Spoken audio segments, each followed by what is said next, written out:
Sumber utama sebab perpecahan yang terjadi di kalangan kaum muslimin adalah egois. Egois itu watak utamanya hawa nafsu. Kita punya hawa nafsu kita ini punya watak namanya egois. Jika dituruti akan terjadi namanya perpecahan. Kenapa? Karena orang sudah egois, nggak peduli dengan yang lain. Yang diperdulikan dia sendiri. Terserah orang lain mau nyungsep kayak mau apa kayak bodoh amat, yang penting dirinya sendiri. Yang penting aku, ana. Sudah itu egois selesai. Makanya penting memerangi hawa nafsu. Sampai pagi Nabi bersabda, al-mujahidu man jahada nafsuhu fillah. Seorang mujahid yang sesungguhnya berperang sesungguhnya adalah orang yang memerangi hawa nafsu di jalan Allah. Artinya ditundukkan hawa nafsu untuk tunduk patuh kepada Allah Subhanahu wa ta'ala. Ini penting. Karena di antara watak hawa nafsu tadi egois. Coba kalau nggak percaya cek sekarang. Saya mau cek. Bapak Ibu nggak perlu menjawab iya atau tidak, tapi tolong renungkan. Cek, cross check dalam diri masing-masing. Saya mau tanya. Kalau kita bangun tidur, yang ada di mata kita itu apa? Apa? Kotoran ya? Yang ada di mata kita bangun tidur pertama kali apa? Kotoran. Ya Mister itulah, Mister Black gitu ya. Kotoran. Kira-kira apa yang kita lakukan terhadap kotoran mata kita? Ambil tisu dulu, kemudian dibersihkan, atau langsung dibersihkan dengan tangan telanjang? Mana yang benar? Dengan tangan langsung. Bahkan kadang di depan orang tanpa malu lagi, sambil ucak-ucak begitu. Ya Allah. Tapi sekarang kita balik pertanyaannya. Kalau seandainya kotoran itu ada di mata orang lain, apa yang kita lakukan? Apa yang kita lakukan? Mau langsung dengan tangan kita atau pakai tisu? Di mata orang lain ini, jujur pakai tisu. Loh kenapa beda? Kan sama. Bentuknya sama, zatnya sama. Kenapa perlakuannya berbeda? Yang membedakan karena aku. Karena yang pertama ada di mataku, yang kedua ada di matamu. Itu aja bedanya. Padahal bendanya itu juga. Coba bayangkan. Maka dari itu kita ini sebagai manusia punya penyakit. Karena kita punya hawa nafsu. Ingat, makhluk Allah ada 3 golongan. Ada yang Allah berikan akal saja, itu malaikat. Ada yang berikan Allah hawa nafsu saja, itu hewan. Ada yang Allah berikan nakal dan hawa nafsu, yaitu manusia kita. Kita punya hawa nafsu. Ini kita nih.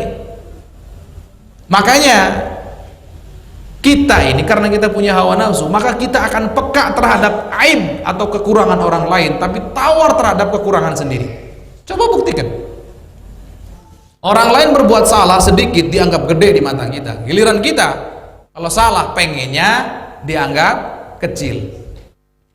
Padahal secara objektif kesalahan kita lebih besar daripada kesalahan orang lain. Cuman apa yang membuat kecil di mata kita? Akunya itu loh, egonya itu. Karena aku, Allah. Itu fakta. Ini nih sumber pertama nih, punya hawa nafsu yang diikuti. Hawa nafsu punya watak egois ini. Akhirnya apa? Nggak peduli terhadap sesama. Nggak peduli. Beda dengan baginda Nabi dan zaman sahabat dulu. Baginda Nabi itu kehilangan temennya, ditanya mana yang ini sahabatnya. Fulan kemana? Ditanya satu-satu. Tafakkud baginda Nabi. Satu sama yang lain saling mencintai luar biasa. Sampai awal hijrah para sahabat dari Mekah menuju ke Madinah, apa yang dilakukan baginda Nabi diantaranya adalah mempersaudarakan satu dengan yang lainnya. Dari kalangan muhajirin dipersaudarakan dengan kalangan ansar, satu dengan yang lainnya. Ada seorang sahabat namanya Abdurrahman bin Auf dari Makkah, kalangan muhajirin, hijrah ke Madinah, belum punya saudara, dipersaudarakan sama baginda Nabi dengan seorang sahabat dari kalangan ansar. Ini yang jadi saudaranya Sayyidina Abdurrahman bin Auf ini mengatakan apa pada Sayyidina Abdurrahman bin Auf? Mengatakan begini, aku punya 2 rumah. Silakan ambil yang satu, pilih yang suka untukmu, sisakan yang satu untukku. Aku punya harta banyak, mari kita bagi dua, ambil separuhnya untukmu, separuhnya untukku. Allahu Akbar, bayangkan.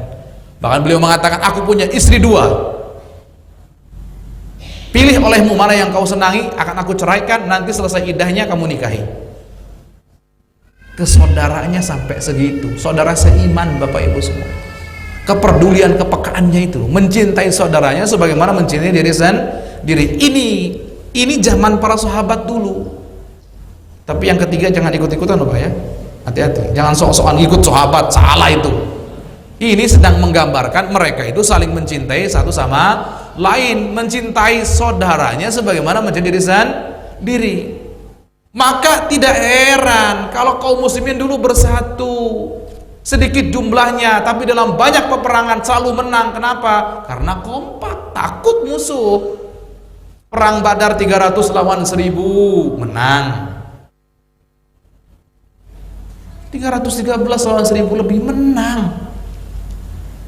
Dan dalam banyak peperangan, mungkin ada yang ngomong, ya itu kan ada bagian nabinya Ustaz. Enggak, saat bagian nabi sudah tidak ada, tetap menang. Atau tidak ikut peperangan langsung juga menang, tetap, karena punya persatuan yang hebat. Dan persatuan itu tidak akan terjadi selama ada egois, aku dan aku. Antara dua pemimpin, kalau dua-duanya punya visi misi yang sama, tidak ada campur tangan hawa nafsu, nggak akan ada persisian yang sesungguhnya. Nggak akan ada persisian yang sesungguhnya. Persisian ketika mengkerucut, ketika persisian ini meruncing dan seterusnya, biasanya ada campur tangan hawa nafsu di situ. Ada ego, aku dan aku. Nauzubillahi min dzalik. Ini buang nih yang ini nih. Akunya ini dibuang ini. Ini sebab perpecahan ini. Kemudian yang kedua, tadi masih ada kaitan dengan egois. Apa itu? Nggak mudah untuk memaafkan saudaranya, susah. Kalau saudara salah, udah salah, sudah dicap salah selama-lamanya. Jadi susah untuk bersama lagi.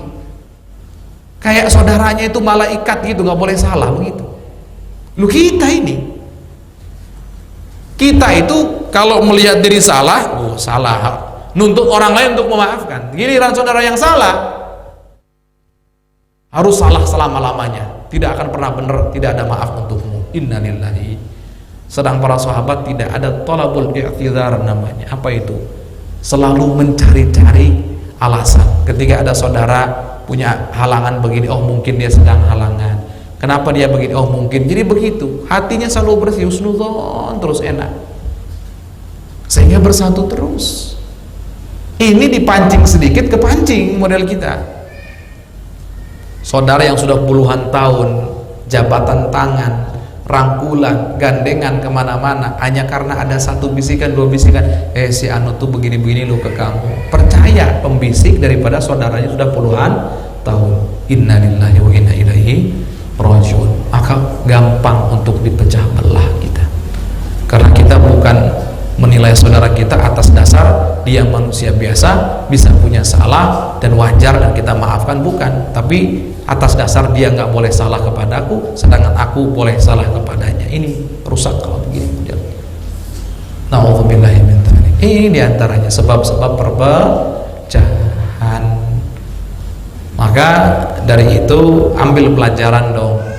Kita ini sekarang banyak jadi hakim, Pak, Bu, banyak jadi hakim. Negara anu begini, negara anu begini, salah begini, salah begini. Masya Allah. Kamu gimana? Kita gimana? Ambil dong pelajaran dari semua ini.